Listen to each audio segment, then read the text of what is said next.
So now Indian oil corporation limited आप देखिए 157 रुपए का प्राइस आ चुका है। इवन अगर आप बाकी ओएमसीज को देखेंगे, हम सबको कवर कर लेंगे, HPCL, BPCL, अगर आपके पास कुछ भी हो, ये एक ही वीडियो काफी है। इस बात को आप समझिएगा कि 2 रुपए का प्राइस में कट आया है और सिलेंडर में 100 रुपए का यहाँ पर जो है आपको कट देखने को मिला है। उसकी वजह से ओएमसीज यहाँ पर जो है प्रेशर में दिख रही हैं और आज हमें भारी गिरावट देखने को मिली है आफ्टर प्राइस कट। स्टॉक के प्राइसेस जो है वो कट किए गए हैं। जेएम फाइनेंशियल की रिपोर्ट क्या कहती है, उनका क्या कहना है, लेकिन मैं ये कहूंगा कि अभी का सिनेरियो जो है वो इलेक्शन बेस्ड है। जितना प्रेशर होना था वो हो गया। मेरे ख्याल से अब आपको क्रूड पर ध्यान देना चाहिए, ब्रेंट पर ध्यान देना चाहिए, क्योंकि कच्चा तेल यहाँ पर जो है $90 तोड़ सकता है। ये कहीं ना कहीं बात कही जा रही है। अगर ऐसा होता है तो ये एक दिन में ही गिरावट खत्म होगी। तो अभी अगर आप देखेंगे तो मार्केट प्रेशर में देखने को मिल रहा है। 2 रुपए का प्राइस कट की वजह से मार्जिन हिट होगी, इनको अभी कुछ टाइम देखने को हमें मिलेगा। बट अगर आप देखें आगे का सिनेरियो, मैं ऑलरेडी इसके ऊपर डिस्कस कर चुका हूं, काफ़ी डीपली डिस्कस किया है। यूएस की यहाँ पर ऑयल मार्केटिंग कंपनी के बारे में हमने बात करी, उनके मार्केट कैप के बारे में बात करी है। उससे हमें समझ में आया कि इनके प्राइसेस जो है वो 5 गुना जब होंगे तब जाकर आईओसी की रियल वैल्यू आएगी। यानी कि स्टॉक प्राइसेस इतने डाउन चल रहे हैं कि सिनेरियो तो आप छोड़ दीजिए। हालांकि इन कंपनियों में क्या था, प्रॉफिटेबिलिटी पर दबाव था और उस प्रॉफिटेबिलिटी का दबाव जो है वो धीरे धीरे खत्म हो रहा है। और जैसे जैसे अर्निंग पर शेयर इंक्रीज होगा, आप देखेंगे अचानक से ये बूम कर जाएंगे। किसी को ज़्यादातर पता ही नहीं चलेगा कि ये चल क्यों रहे हैं। ये बात आप समझिए। आगे का सिनेरियो बहुत ही डिफरेंट है। अगर इसी तरीके से प्रॉफिटेबिलिटी बढ़ेगी तो ध्यान रखिएगा, ये जो गिरावट आ रही है ना, ये मौका ही है और वो आपको इलेक्शन तक देखने को मिलेगा। जहाँ तक अब ऐसा तो है नहीं कि आपका यहाँ पर 0 हो जाएगा प्राइस, ये मत सोचिएगा। बट आगे का देखिएगा। इवन मैं यहाँ पर कहूँगा कि क्रूड जो है वो $90 की बात कर रहे हैं। अगर क्रूड वाकई में $90 या $90 के ऊपर निकल गया ना, इनकी प्रॉफिटेबिलिटी कहाँ पर जाने वाली है आप अंदाजा भी नहीं लगा सकते। आपके मैं भी नहीं लगा सकता कहाँ पर प्रॉफिटेबिलिटी होने वाली, क्या अर्निंग पर शेयर आने वाला है जबरदस्त। तो ऐसे में प्राइसेस राइज होंगे या नहीं होंगे, वैसे भी दबे कुचले स्टॉक्स है। और एक बार अगर आपने हाईएस्ट साइड खरीद लिया है, कोई दिक्कत नहीं है, लोअर साइड मिले बाय कर लेना थोड़ा सा, अगर चाहो तो समझ कर इस बात को कि ये डिविडेंड वाली कंपनियां भी हैं। आपको 8 रुपए 7 रुपए ये पर शेयर डिविडेंड भी देते हैं। सो दैट ये भी हमें पता होना चाहिए, इनका डिविडेंड यील्ड बहुत अच्छा है। अब अगर आप देखें तो यहाँ पर जेएम फाइनेंशियल क्या कह रहे हैं, स्ट्रॉन्ग रैली यहाँ पर हुई है 4-5 महीनों में। हमने देखा है यहाँ पर 15 से 25% जो प्राइस टू बुक वैल्यू है वो थोड़ा सा रिस्क में आ चुका है। यानी कि जो प्राइस टू बुक वैल्यू पर ये ट्रेड कर रहे थे वो 15 से 25% का उन्हें प्रीमियम मिल रहा है, यानी कि अब वो घट गया। तो अब अगर आप हायर साइड से देखेंगे 200 रुपए से आईओसी टूटा है, आप देखें बीपीसीएल कहाँ से टूटा, आप देखें एचपीसीएल टूटा है, तो वो प्राइस टू बुक वैल्यू से ऑलरेडी डिस्काउंट तो अभी कर ही रहे हैं। सिंपल सी बात है, प्राइस टू बुक वैल्यू से डिस्काउंट कर ही रहे हैं। वहीं अगर आप देखेंगे सेल रेटिंग दे दी है जेएम फाइनेंशियल ने, आईओसी का यहाँ पर जो है प्राइस कट किया है और 145 रुपए का प्राइस रखा है, एचपीसीएल का 440 रुपए का, बीपीसीएल का 565 रुपए का। ये सबसे बड़ी बात है। इवन यहाँ पर बता रहे हैं कि यहाँ पर जो एक क्रूड है उसका भी थोड़ा सा डिस्काउंटिंग बता रहे हैं, क्या है क्या नहीं है।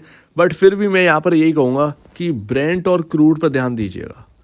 अगर ये वाकई में $90 क्रॉस कर गए, आपको ये पकड़ने को नहीं मिलेंगी कंपनियां। तो अभी बड़ा करेक्शन है, इसमें कोई शक की बात नहीं है कि ये दबे कुचले स्टॉक्स हैं। सिंपल सी बात है। हालांकि एक दिन में या एक महीने में आपको वो वैल्यूशन नहीं मिल सकती जो इनकी वैल्यूशन होनी चाहिए।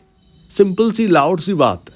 अभी अगर आप देखोगे तो उस प्राइस पर आ गए हैं जिसे हमने टॉप किया, जो पहले का यानी हिस्टोरिकल एक डेटा के हिसाब से ऑल टाइम हाई जो था पहले, उसको हमने क्रॉस किया। अभी हम जो है उसी लेवल पर आ चुके हैं जिसे हमने पहले क्रॉस किया, अभी हम आ चुके हैं। ज़्यादा से ज़्यादा गिरावट कितनी हो सकती है आईओसी के अंदर अगर ये लेवल टूटा, अगर ये 153 से 150 का लेवल टूट गया आईओसी के अंदर, तो आप समझिएगा कि कहीं ना कहीं 130 पर ये गिरावट रुक सकती है। 130 यानी कि 20 रुपए का आपको और डिस्काउंट होते हुए देखेगा पर शेयर। अगर और प्राइस कट होते हैं पेट्रोल के तो डैमेज तो हो गई, सिंपल सी बात है। और ये डैमेज जो है वो 1 से 2 महीने चलना है, जब तक इलेक्शन पूरा नहीं हो जाता। एक बार इलेक्शन पूरा हो गया बस बात खत्म। तो अभी देखिए पैटर्न तो वाकई में ख़राब है। अगर आप सभी का देखें, इवन ऑलमोस्ट सभी पीएसयू का अगर आप देखेंगे ना, कुछ यही हाल है।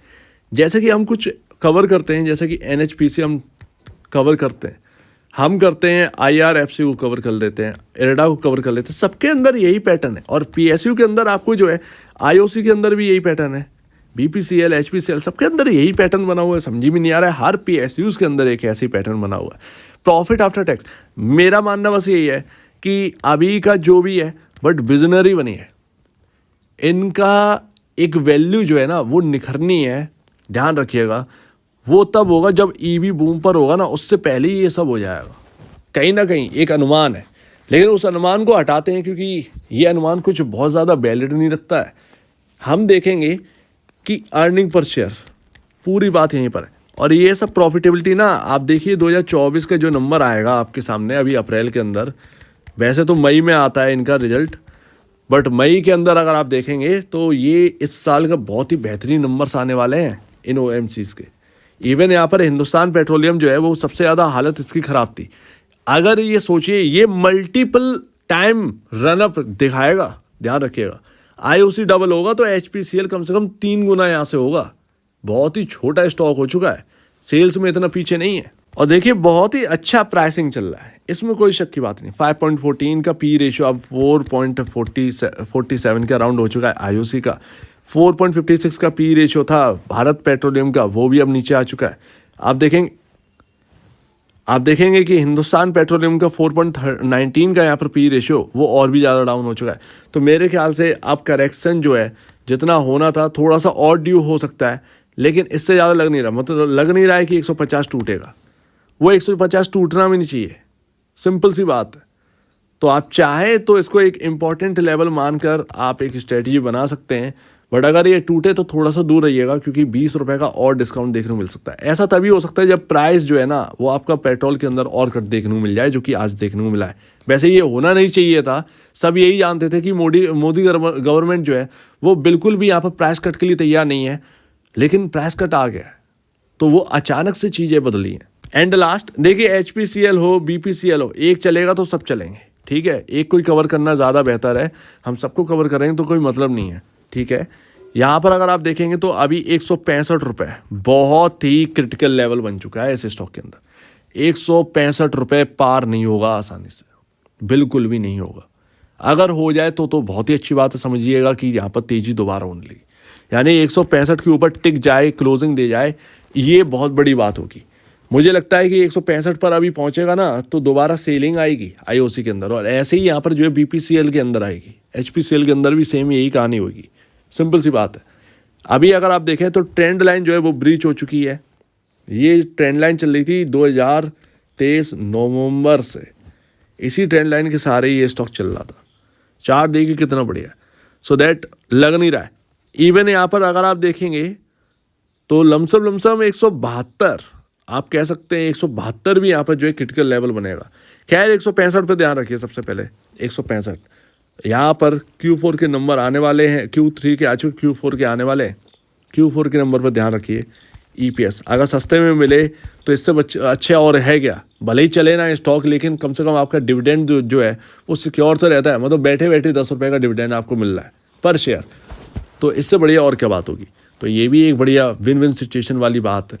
बाकी इनकी रियल वैल्यू अभी तक निखरी नहीं है, निखरने पर आई तो ये स्टॉक ना 3 से 5 गुना हो जाएंगे, ये रियलिटी है। आप चाहें तो जो हमने बात करी थी उस बात को आप समझ सकते हैं। आगे का सोचिए, ये तो प्रेशर जो है वो पॉलिटिकल प्रेशर की वजह से बनाया गया है।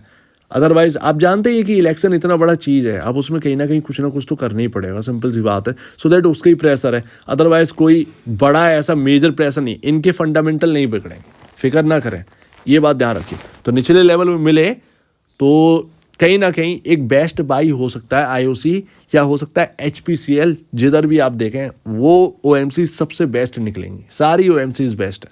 सो उम्मीद है काफ़ी कुछ आपको समझ में आया होगा। इन बातों को आप समझिएगा और अपने निवेश से पहले या बेचने से पहले अपने ब्रोकर या एडवाइजर से जरूर सलाह ले लीजिएगा। अदरवाइज आपके सामने ये सारे पॉइंट्स हैं, आप खुद भी अपना डिसीजन ले सकते हैं। तो आपका क्या कहना है इसके ऊपर कमेंट सेक्शन में कहिएगा। और आप वीडियो देखने के लिए बहुत धन्यवाद दोस्तों।